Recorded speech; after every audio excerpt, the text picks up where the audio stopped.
Bismillahirrahmanirrahim. Assalamualaikum warahmatullahi wabarakatuh dan salam sejahtera. Saya Teknologis Syamsi Aziz, hos anda bagi podcast Sembang Serius Keselamatan Makanan yang disiarkan secara langsung melalui platform media sosial Program Keselamatan dan Kualiti Makanan Malaysia. Sekarang kita di podcast Sembang Serius di mana kita akan membincangkan isu-isu penting yang memberi kesan kepada kehidupan kita, terutama keselamatan makanan. Pada hari ini, kita akan berkongsi tajuk utama iaitu cabaran keselamatan makanan kini dan masa hadapan. Bersama-sama kita pada hari ini, bukan calang-calang orangnya, merupakan tonggak pimpinan Program Keselamatan dan Kualiti Makanan, tidak lain tidak bukan, iaitu Teknologis Nuraini binti Ehsan, Timbalan Ketua Pengarah Kesihatan, Keselamatan dan Kualiti Makanan, Kementerian Kesihatan Malaysia. Apa khabar Puan? Baik, terima kasih. Terima kasih atas very nice introduction. Terima kasih Puan kerana sudi datanglah pada podcast pada hari ini. Sama-sama. Jadi semuanya baik ya pada hari ini Puan? Alhamdulillah. Alhamdulillah.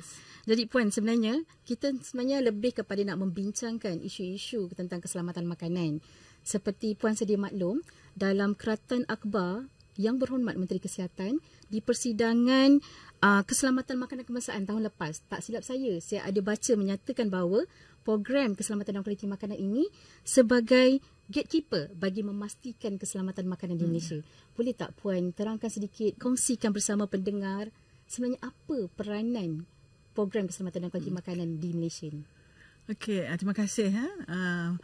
Sebenarnya seperti mana kita maklum, program keselamatan kualiti makanan merupakan satu program di bawah Kementerian Kesihatan yang bertanggungjawab memastikan makanan yang diimport, dijual di pasaran tempatan adalah selamat untuk rakyat.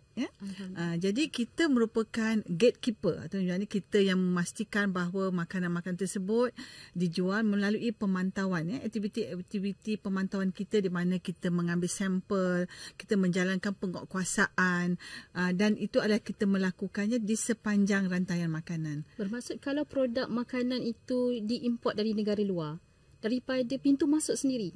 Sebenarnya kita tahu bahawa kita akan mengambil makanan-makanan tersebut di pintu masuk dan di sepanjang rantaian makanan. Maknanya sebelum produk-produk makanan itu sampai kepada pengguna, kita akan mengambil sampel-sampel makanan, menjalankan penguatkuasaan. Tapi bukan itu saja, sebab kita juga banyak lagi aktiviti-aktiviti pemantauan dan penguatkuasaan yang kita laksanakan. Jadi I think sebenarnya yang penting adalah semua makanan yang nak diimport ataupun dijual di pasaran, dia perlu mematuhi keperluan di bawah peraturan-peraturan makanan 1985 ataupun dia di bawah Akta 1983, dan kita juga ada peraturan kebersihan makanan 2009 jadi sekiranya pengusaha pengendali makanan melanggar setiap peraturan yang digariskan di bawah Akta ini, boleh dikenakan sebarang tindakan penguatkuasaan. Ya, itu bukan itu saja. Di samping kita melaksanakan tindakan penguatkuasaan, kita juga melaksanakan pemantauan. Di mananya bukannya sahaja yang di pasaran, tetapi kita juga sejak tahun 2010 kita membuat pendekatan di mana kita memantau di peringkat sumber, di mana kita mengambil sampel-sampel makanan di peringkat kilang, di mana kita memantau maknanya apa-apa makanan yang dikeluarkan oleh kilang tersebut adalah selamat untuk pengguna. Itulah datangnya istilah from farm to fork. Farm to fork. And so then menjaga setiap rantaian. Yes, and as a gatekeeper, sebab apa-apa makanan kita pastikan bahawa sebelum kita rakyat mendapat makanan tersebut, kita akan pastikan bahawa makanan tersebut adalah selamat, tidak tercemar dan mengelakkan daripada ia diadukkan. Alhamdulillah. Okey, faham Puan. So kita nampaklah dekat sini betapa besarnya peranan Program Keselamatan dan Kualiti Makanan di dalam Malaysia dalam memastikan rantaian keselamatan makanan untuk semua pengguna. Jadi Puan, pastinya lah untuk tanggungjawab yang besar ini, apakah langkah-langkah dan juga program terbaru yang telah dilaksanakan oleh Kementerian Kesihatan Malaysia melalui program sendiri dalam meningkatkan keselamatan makanan di Malaysia ini? Okay, sebenarnya untuk langkah-langkah ni kita banyak aktiviti-aktiviti sebab kita melaksanakan aktiviti-program ini adalah di bawah Pelan Tindakan Keselamatan Makanan setiap tahun, dan kita juga bekerjasama dengan agensi-agensi yang lain. Di samping membuat penguatkuasaan, kita juga membuat pemantauan dan kita nak memastikan bahawa makanan itu adalah tidak tercemar. Bila kita mengatakan bahawa makanan tersebut adalah tidak tercemar, maknanya dia tidak ada bahan-bahan asing ataupun dia tidak tercemar dengan bahan-bahan toksin ataupun racun, ataupun mungkin dari segi pestisida dia ada paras-paras yang ditetapkan dalam peraturan-peraturan makanan.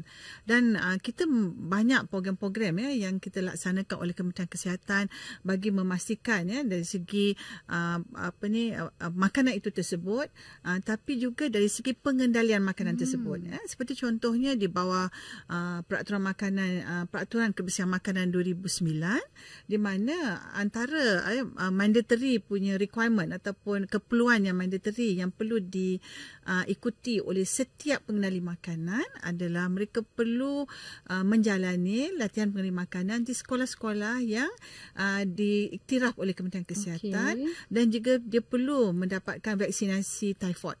Okey. Itu adalah keperluan di bawah perundangan. Tetapi kita juga ada program-program seperti kita membuat promosi, promosi kesihatan, kita ada FB, dan juga kita sentiasa menangani sekiranya ada aduan membuat penyiasatan dan berdasarkan sebab kita tahu bahawa keselamatan makanan ini adalah tanggungjawab bersama. Itulah Puan, kalau kita pergi restoran, kedai makan, kita dah nampak dia juga tahu ada perkataan BES, pengiktirafan BES tu. Ya, itu adalah salah satu juga antara aktiviti-aktiviti yang telah kita laksanakan bagi memberi awareness kepada pengguna. Maksudnya kalau dia pergi ke sesuatu kedai, premis makanan, dalam hal ini outlet makanan, jadi sekiranya mereka nampak logo BES, maknanya BES ini dia stand untuk bersih dan selamat. Bersih dan selamat, di mana dia perlu mematuhi satu pengiktirafan daripada Kementerian Kesihatan sekiranya premis outlet makanan atau food truck ataupun kantin, restoran yang telah mematuhi beberapa kriteria yang ditetapkan dan mematuhi perundangan, mereka dapat pengiktirafan daripada Kementerian Kesihatan di mana kita dapat BES. Okey, maksudnya bukan sekadar pengusaha makanan kedai makan je, tapi food truck, gerai-gerai penjaja jugalah dititik beratkan oleh Kementerian Kesihatan Malaysia lah untuk pengiktirafan BES ini. Okey Puan, kalau kita tengok balik, Puan punya pengalaman cukup luas. Boleh saya tanya Puan sebenarnya dah berapa lama berkhidmat dalam kementerian? Sebenarnya saya ni dah lama dah berkhidmat je. Sebenarnya saya dah 35 tahun hampir 35 tahun berkhidmat Jadi Puan boleh tak cerita sedikit pahit manis, asam garam daripada seorang pegawai teknologi makanan dulu, kini adalah seorang timbalan Ketua Pengarah Kesihatan, Keselamatan dan Kualiti Makanan. Okey, sebenarnya pengalaman sebenarnya 35 tahun saya berkhidmat dengan kerajaan yang merupakan banyak manisnya daripada pahitnya lah. Alhamdulillah. Sebab kita setiap pejabat awam serta mesti ada cabaran. Dan kalau kita bandingkan dari mana masa saya mula berkhidmat hingga sekarang, the landscape untuk keselamatan makanan sangat berbeza. Yang sekarang ini kita menghadapi cabaran-cabaran yang berlainan daripada pada masa dahulu, di mana dengan kita perlu menghadapi daripada viral isu-isu viral, aduan, tapi mungkin kita lihat dari segi kebaikannya, sebab mungkin public telah lebih aware ataupun lebih cakna lah, lebih cakna berkenaan dengan makanan. Kalau dulu Puan, saya nak tanya je, Puan asal mana sebenarnya? Sebenarnya asal daripada Muar. Orang Johor. So belajar masa ambil teknologi makanan tu di universiti mana? Sebenarnya saya sebenarnya saya bukannya daripada teknologi makanan. Sebenarnya saya Bachelor of Science daripada Food and Nutrition, University of Pittsburgh. Lepas tu saya melanjutkan pelajaran terus untuk buat master untuk Food and Nutrition. Okey. Dan akhirnya saya di bidang food technology, yang satu bidang yang saya sayangilah, dan alhamdulillah berdasarkan perkhidmatan saya yang 35 tahun, saya telah bekerja di Makmal, saya pernah bekerja di Ibu Pejabat, dan juga saya mempunyai pengalaman di mana saya bekerja di Jabatan Kesihatan Negeri Selangor, di mana saya turun padan di lapangan. Ia maksudnya merupakan, puan dah ada pengalaman dah pun dari lapangan. Sekarang berada di peringkat dasar atau polisi boleh saya katakan di Ibu Pejabat utama lah, di program keselamatan dan kualiti makanan. Jadi saya tengok nama puan kan ada teknologis. So teknologis tu adalah pentauliahan lah kepada puan sendiri. Yes. Daripada M-Bot. Ya, itu mungkin saya rasa teknologis adalah satu pentauliahan yang kita di mana di bawah M-Bot, yang satu pengiktirafan kepada all these food technologies. Tapi bukan saja untuk food technologies, sebenarnya teknologi ni adalah untuk yang bidang-bidang yang lain. Yang lain juga. Itulah, sukalah saya nak kongsi. Saya pun teknologis juga. Tahniah. Ya, saya rasa pula ada lagi ramai teknologis Sebenarnya bukan apa. Bila ketua atau leader kita ni ada teknologis, is lead by example. Jadi of course lah sebagai anak buah ni pun kita pun nak jugalah turut serta untuk bersama-sama mempunyai pentauliahan yang diiktiraf oleh M-Bot sendiri. Okey, jadi dengar tu ya kepada adik-adik yang kini sedang belajar melanjutkan pelajaran di bidang teknologi makanan, jangan bimbang, jangan takut. Dengan perkongsian puan tadi, pengalaman 35 tahun di dalam profession bidang teknologi makanan, ia merupakan profesi yang terbaik dan merupakan landasan profesi yang terbaik. Bukan itu aja sebenarnya bidang teknologi makanan juga merupakan salah satu bidang kepakaran yang telah diberi keutamaan oleh kerajaan bagi laluan pembangunan kerjaya. Betul kan puan Betul. Sebab saya ada bacalah dalam sistem persaraan baru kan untuk kerajaan, sangat baguslah dia dah ada satu subject matter expert yang diutarakan dan salah satu 7 bidang itu adalah teknologi makanan. Untuk tujahan untuk teknologi makanan. Terus satu perkara yang patut kita ambil take this opportunity lah untuk memastikan bahawa kita membuat tujahan kepada teknologi makanan, dan di samping memastikan bahawa makanan yang selamat dia untuk rakyat lah. I think tugas itu adalah tugas yang perlu kita. Sebab itu saya rasa sesuai dengan perkataan gatekeeper tu tadi. Satu peranan sangat besar kan. Betul. Okey, jadi kita tengok dah tadi puan pelbagai kejayaan ataupun kita tahu program keselamatan dan kualiti makanan telah menempel pelbagai kejayaan dan pencapaian yang sangat membanggakan di bawah pentadbiran Yang Berhormat Menteri Kesihatan dan juga puan sendiri sebagai Timbalan Ketua Pengarah Kesihatan, Keselamatan dan Kualiti Makanan. Jadi soalan ini sebenarnya puan, kita nak minta puan kongsikan kejayaan ini berkaitan dengan pencapaian yang telah dilaksanakan, yang telah dicapai oleh program sendiri. Tapi sebenarnya puan, untuk soalan ini, sebab soalan ini panjang dan saya yakin sangat puan punya listing pun panjang, maka dengan itu kita nak bagi tahu untuk soalan ini kita akan jawab dalam segmen yang seterusnya. Jadi jangan ke mana-mana, banyak lagi yang perlu dikupas. Kita jumpa untuk segmen seterusnya.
Alhamdulillah, kembali semula bersama saya, teknologis Syamsi Aziz di segmen kedua podcast Sembang Serius yang bertajuk Cabaran Keselamatan Makanan Kini dan Masa Hadapan.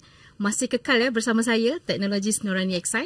Okey, untuk Puan kita sambung semulalah soalan kita yang tertangguh tadi tu. Okey. Jadi sebenarnya apakah kejayaan-kejayaan yang telah dilakarkan oleh Kementerian Kesihatan Malaysia melalui program keselamatan dan kualiti makanan yang boleh Puan kongsikan bersama? Okey, terima kasih. Sebenarnya itu satu soalan yang saya ingin kongsikan bersama. Semenjak kita menjadi program dinaik tarafkan menjadi program pada 2010, ia merupakan satu lonjakan kepada program untuk terus pergi ke hadapan. Dan kita juga banyak juga mencapai kejayaan-kejayaan yang saya rasa kita boleh banggakan sebagai peneraju keselamatan makanan di Malaysia dan sebagai gatekeeper kepada Kementerian dalam food safety.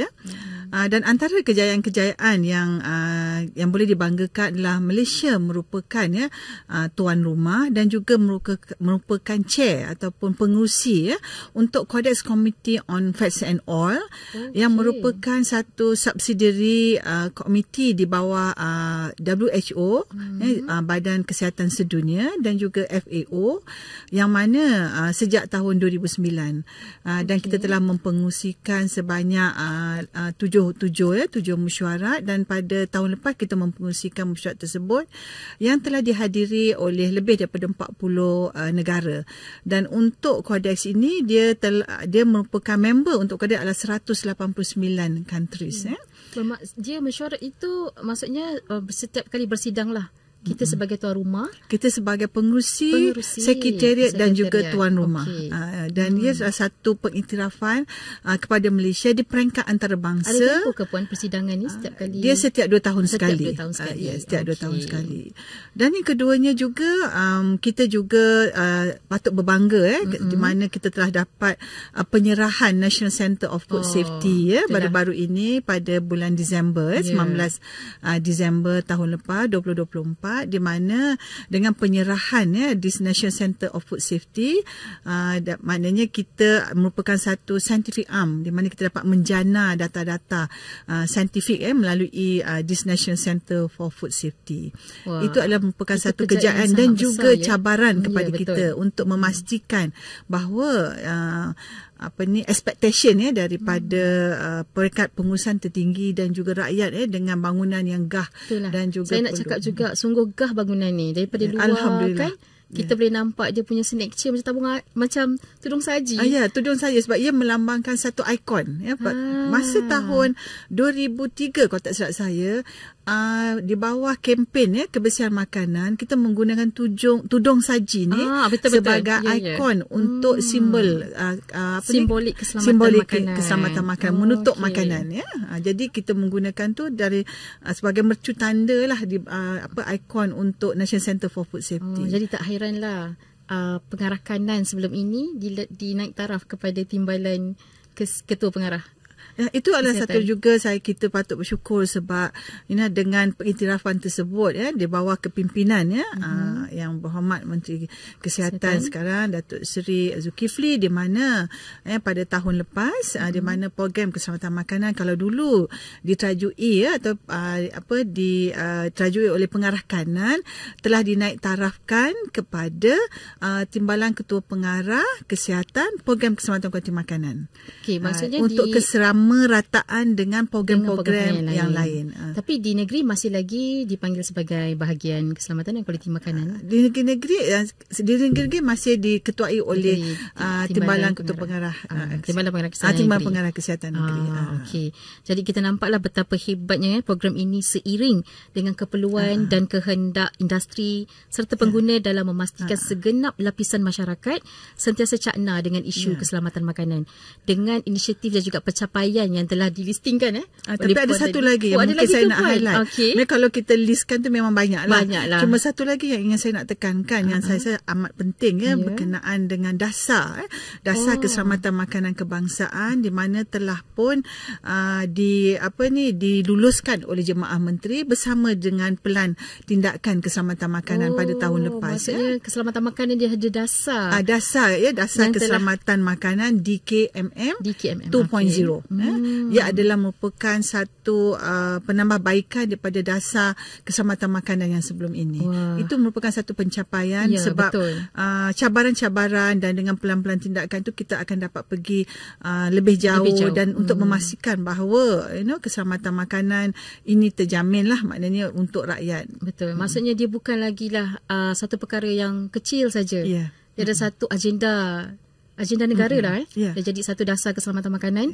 Dia jadi satu agenda negara yang perlu dititikberatkan oleh semua lapisan masyarakat. Okey, sangat bagus tu Puan. So kita tahulah Puan dengan keadaan revolusi teknologi masa kini. Jadi bagaimana industri di luar sana tahap kesediaan dia untuk menghadapi cabaran keselamatan makanan pada masa hadapan, khususnya dengan perkembangan teknologi dan juga perubahan demografi. Kita tahu kadang hujan, panas, sumber makanan dan sebagainya. Itu macam mana tu Puan? Okey, apabila kita bercakap berkaitan keterjaminan makanan, kita kecukupan makanan, tapi dia melibatkan kecukupan makanan, melibatkan juga dari segi keselamatan makanan. Ya, betul. Jadi dari segi ini kita kena bersaing ataupun kita kena tidak boleh tinggal ke belakang dari segi teknologi, sebab cabaran untuk pada masa sekarang dengan kepanasan global jadi kita perlu memastikan bahawa mengurangkan keracunan makanan. Sebab kita juga ada aktiviti di peringkat sekolah bagi memastikan bahawa makanan-makanan yang disediakan di sekolah-sekolah ataupun di institusi yang biasanya berlaku keracunan makanan dapat ditangani. Dan melalui teknologi-teknologi ni kita boleh mengaplikasikan dari segi untuk menangani keracunan-keracunan makanan, dan di samping itu juga dari peringkat pengeluaran makanan. Sebab kita ada juga isu-isu seperti yang di peringkat antarabangsa, makanan-makanan yang baru seperti cultured meat. Saya baru nak tanya. Cultured meat. Cultured meat tu macam mana tu Puan? Itu di mana cultured meat atau dipanggil juga lab meat ataupun 3D meat. Meat di mana dia merupakan satu inovasi dia mana dia menggunakan teknologi reaktor dan di mana dia sumber daging tu dia bukanlah daging sebenarnya. Dia bukan daging, dia tapi dia daripada culture tersebut dibuat dalam reaktor, dalam kilang ataupun dalam makmat.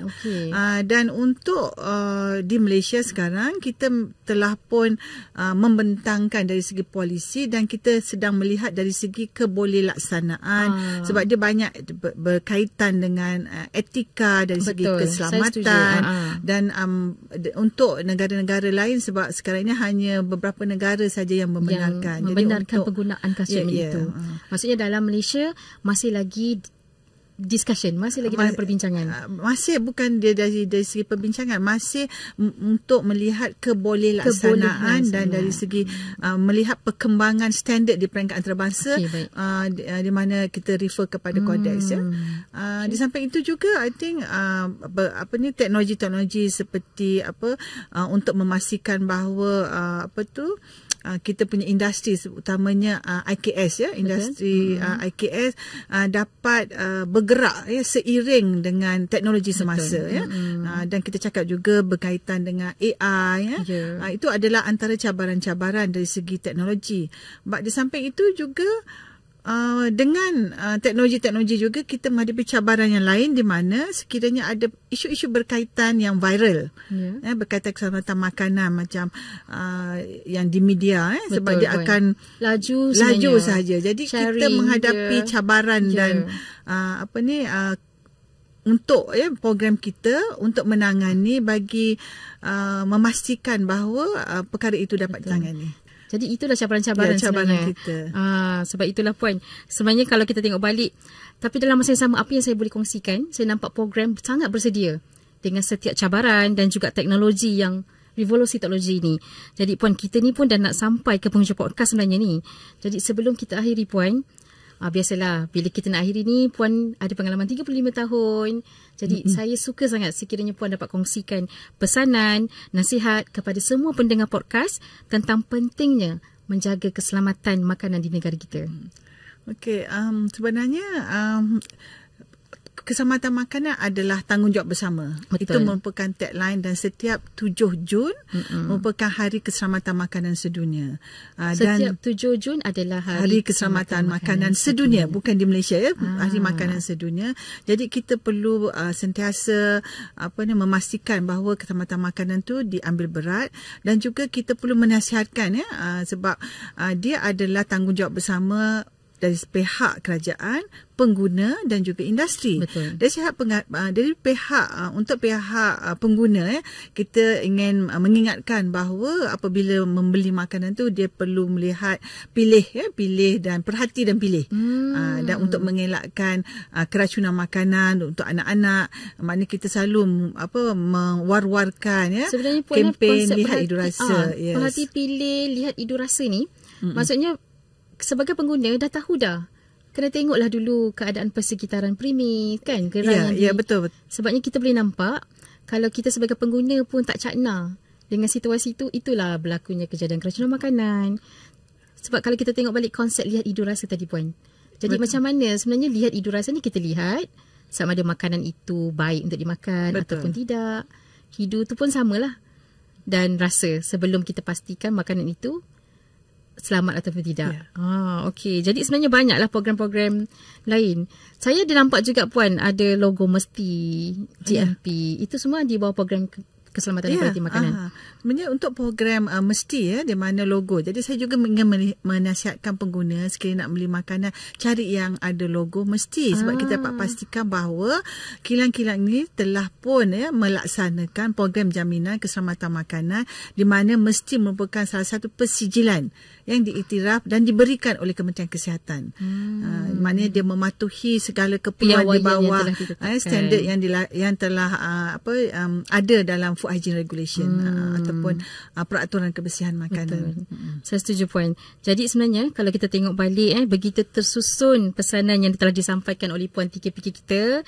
Jadi untuk semua pendengar di sana, jangan dengan telinga kiri keluar telinga kanan. Sama-sama kita realisasikan dan patuhi pesanan yang diberikan ini demi mengelakkan kejadian keracunan makanan. Terima kasih puan atas kesediaan puan untuk bersama saya pada episod kali ini. Moga puan sentiasa sihat dan juga dapat sentiasa berkongsi berkongsi pandangan, berkongsi maklumat, info-info sedemikian di mana-mana platform yang akan datang. Jadi sebagai penutup, alhamdulillah, terima kasih kepada semua pendengar yang setia bersama kami di episod kali ini.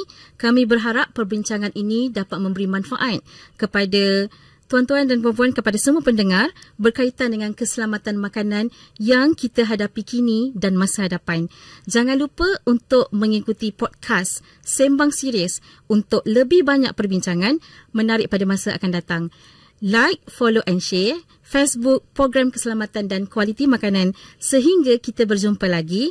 Jaga diri dan ingat, keselamatan makanan, tanggungjawab bersama. Saya Teknologis Syamsia Aziz mengundur diri. Assalamualaikum dan terima kasih.